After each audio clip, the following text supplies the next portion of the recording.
Assalamualaikum warahmatullahi wabarakatuh. Baiklah, perkenalkan nama saya Sari Asandoria.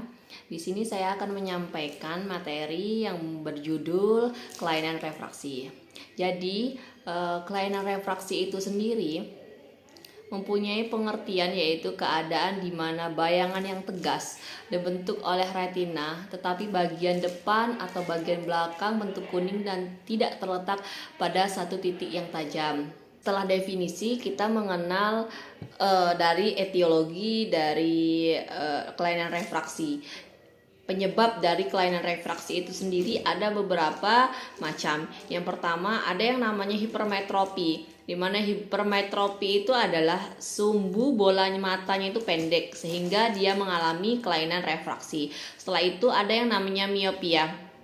Miopia itu adalah sumbu bola matanya itu lebih panjang. Makanya pada pasiennya miopia itu akan mengalami gangguan refraksi.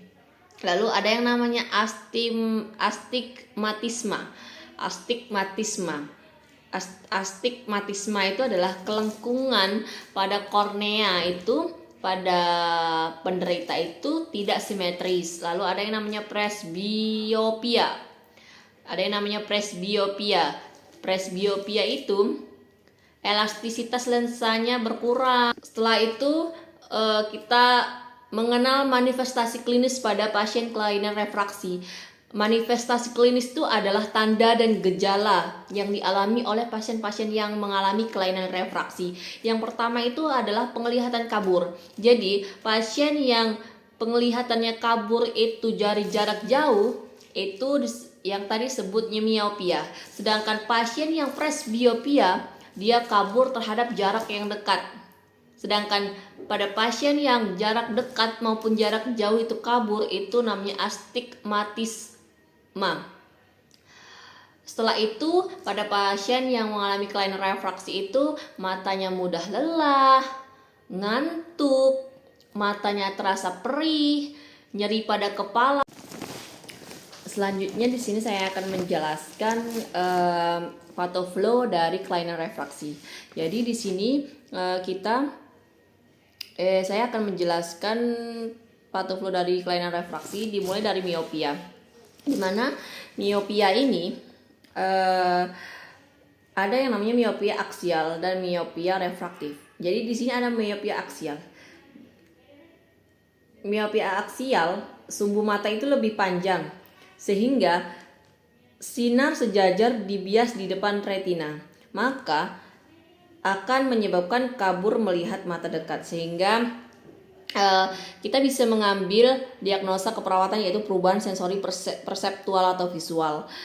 Apabila miopia refraktif itu indeks bias media optik, lalu sinar sejajar dibias di depan retina sehingga kabur melihat dekat. Dan dihasilkanlah diagnosa keperawatan perubahan sensori perseptual atau visual. Lalu bisa juga menyebabkan masalah keperawatan gangguan aktivitas atau dan bisa ditambahkan juga resiko cedera.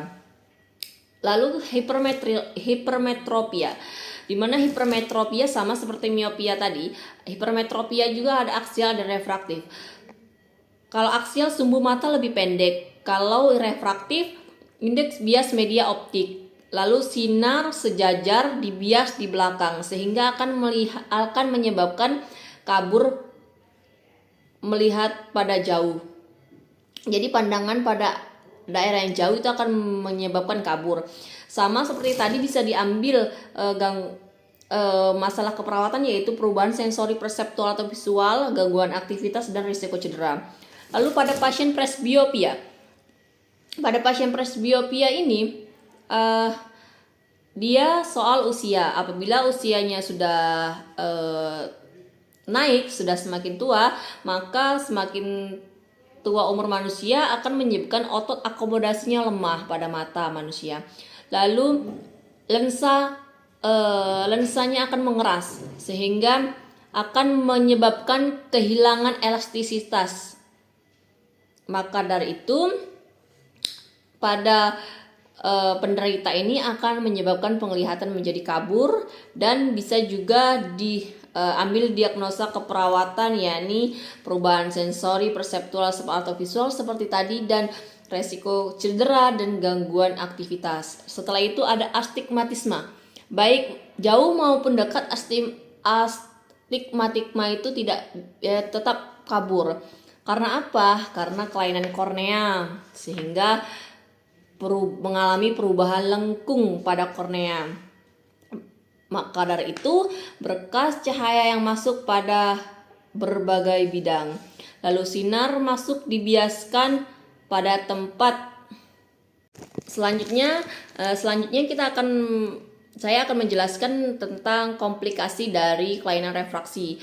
Ada berbagai macam komplikasinya, yaitu yang pertama itu strabismus, di mana strabismus itu karena tadi mengalami kabur dan mungkin penderita jadi pusing, makanya penderita akan memaksakan kerja pada mata, sehingga akan menyebabkan komplikasi seperti strabismus atau mata juling, atau suatu kondisi ketidaksejajaran pada mata.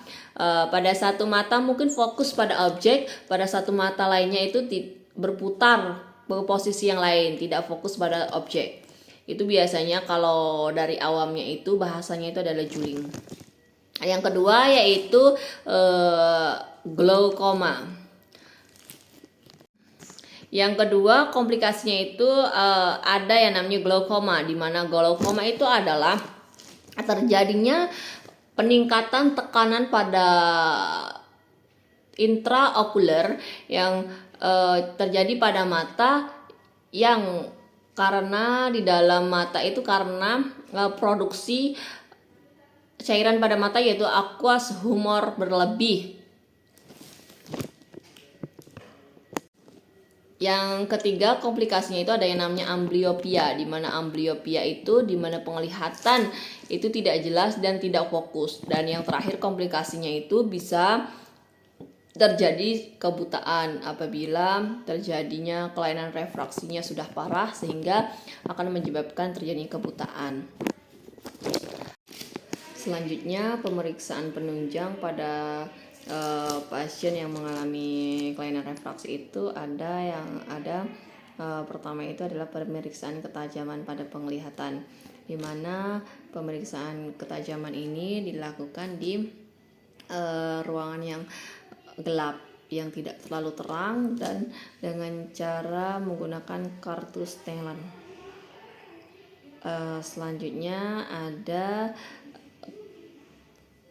pemeriksaan kelainan refraksi, dilakukan pada mata secara bergantian, biasanya dimulai dengan mata kanan dan kemudian dilanjutkan dengan mata yang kiri, sama dengan menggunakan kartu Snellen juga.